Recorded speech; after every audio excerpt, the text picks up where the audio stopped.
Hello and welcome to another episode of Brettcast's Anime Talk.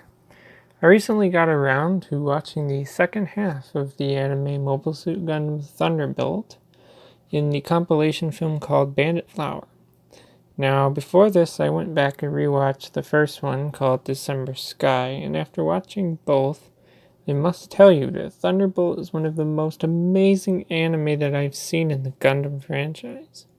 I give Iron-Blooded Orphans very high praise, but I definitely put Thunderbolt on a higher pedestal than even IBO could reach. So here's why I really love Thunderbolt.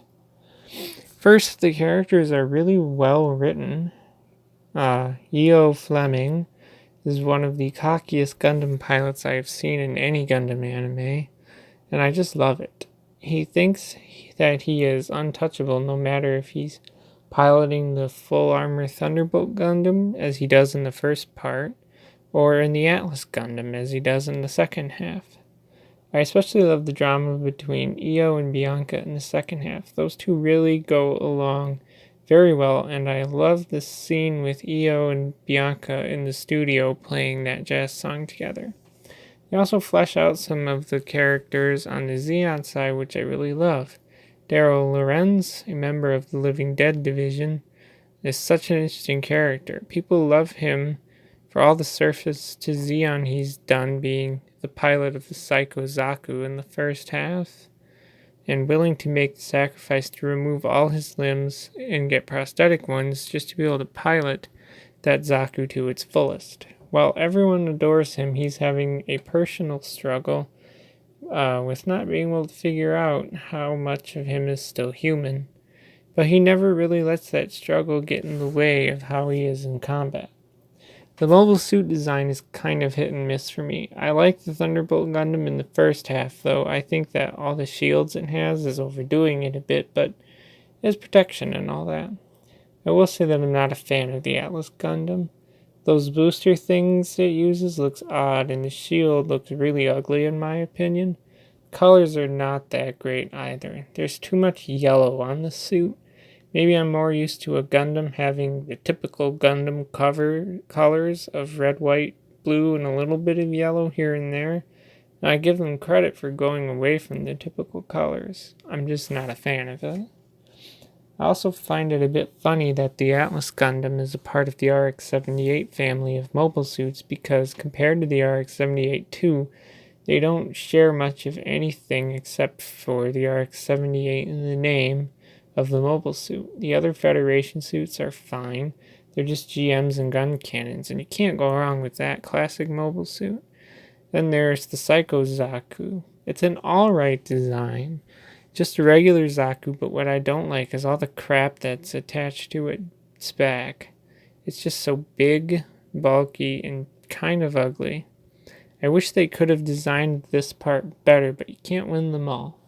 In the Bandit Flower part, we get some Ack guys, which for me was the first time I had watched these things in as much combat as they were in.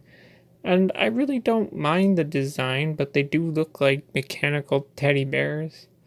Later in this part, we see some of the light blue colored goofs that remind me of the Goof Custom, the one from the 0080 anime with the big Gatling gun and the heat sword and all that. So it's nice seeing the Goof getting some animation time in Thunderbolt. Then we have the best part of this whole anime, and that's the music. It really helps that I really enjoy jazz music, and boy does this anime deliver on that. First, you have the theme that's called the Thunderbolt theme, which is the first track on the first soundtrack. It's fast-paced, crazy, and a very free form of jazz. First, the soundtrack alone, outside of the anime, is something that one can listen to all the way through without ever getting bored of it. This goes for both of the soundtracks as well. The pieces that were written for this anime are amazing, well composed, and well performed. Now, the soundtracks in the anime are still amazing. I remember that first time I watched the December Sky part and the first sequence with the Thunderbolt Gundam charging through space with that jazz music playing. I thought at first it was odd. This kind of music selection with this kind of action, which in this anime is very brutal, but we will get to that in a few. The jazz music very much mimics the action in its fast-paced nature when it comes to mobile suit combat. Some of the music tracks have singing in them. They're hit and miss for me. I like all the ones on the first soundtrack, but in the second soundtrack, the ones that are that religious chant, the last 3 tracks, I really don't care for in a standalone listening. But those work well in the scenes that they accompany. I especially love in Bandit Flower. There's a scene in which Io and Bianca go to the studio and play a small portion of the first track on the second soundtrack called Groovy Duel. I like that scene, minus some of the camera angles. They make Bianca look a little odd in the face. Music is just great and is one reason why I'm glad that I didn't read the manga. I really don't think something like this, with the emphasis on music, would do well in manga format because it's something you have to hear and feel. You can't just read that it's there alongside whatever is happening on the page. I'm glad Thunderbolt is an anime because that way you don't have to imagine the music because the music is there and is really great. Now the story and plot stuff is pretty solid all the way around. When I was watching the Bandit Flower part, I do wish they would have mentioned something about what happened to the Thunderbolt Gundam, even though I knew from watching December Sky beforehand, because I think it would have been good for people who have not watched December Sky in a good long while. I also wish that they would have waited until, or they wouldn't have waited until a Bandit Flower part to show the folks who gave the Federation the Atlas Gundam and were the same people who gave them, at that point, the now destroyed Thunderbolt Gundam. Then we come to the action and combat. This anime has some of the best action and combat scenes for a Gundam anime. They all flow really well. Most of them are really fast-paced, but they are not fast-paced to the point where you can't tell what's going on. There's a good variety of combat, too, from ground combat, underwater combat, and of course space combat. The action and combat combined with the awesome music makes for an awesome anime overall, in my opinion. If you like anime or Gundam anime, then I highly suggest you go and watch this.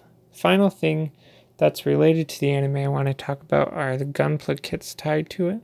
The big thing is that there are not many of them in any scale. Most of them cost a good amount of money because of how much plastic is in the box.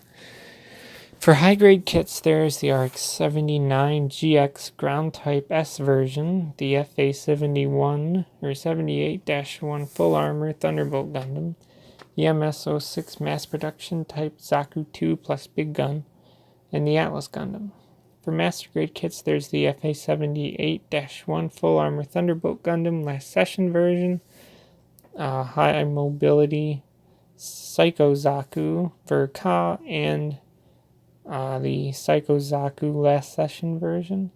I know that most of the other mobile suits are GMs and gun cannons, but they could make Thunderbolt versions of those as well. Then again, they are releasing most of those kits as a part of the Origins line, which are some fantastic high-grade kits. But that's all I have to say, so if you want to add to the conversation, leave a comment below. As always, thanks for listening, and goodbye.